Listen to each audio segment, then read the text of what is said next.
As each day goes on, it becomes more and more realistic that we might witness the Bengals force this guy to do what might be the most outlandish thing in college sports. We might actually witness Shemar Stewart return to Texas A&M, and that is crazy to say, thinking about the situation with the Bengals. Now, I know a lot of you guys have heard about the situation, but don't know exactly what the fuss is about, so I'm going to go ahead and break it down for you. Basically, the Bengals want Shemar to sign a contract that does not guarantee the last 2 years of his rookie deal. Now, Shemar beef with that is that no other first-round pick has had to sign any type of deal similar to that. And you know what?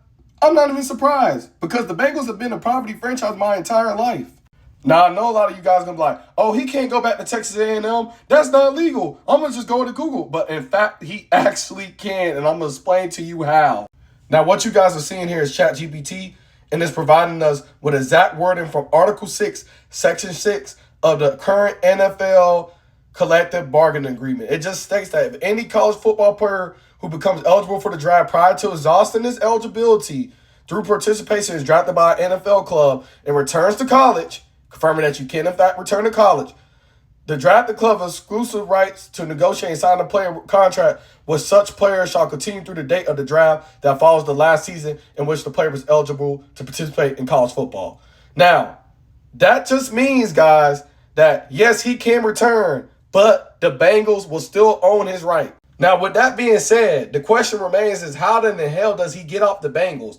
Well, I'm going to tell you guys exactly how. One of the ways that he could get off the Bengals is if he sits out the year and do not sign a contract, then he can re-enter the draft in 2026. Now, the problem with that is that his draft stock may fall because he has not played football the entire year. Shemar can also just sit there and tell the Bengals, hey, I'm not signing, so do what's best for you guys and just trade me. But he does have to do that before August the 5th.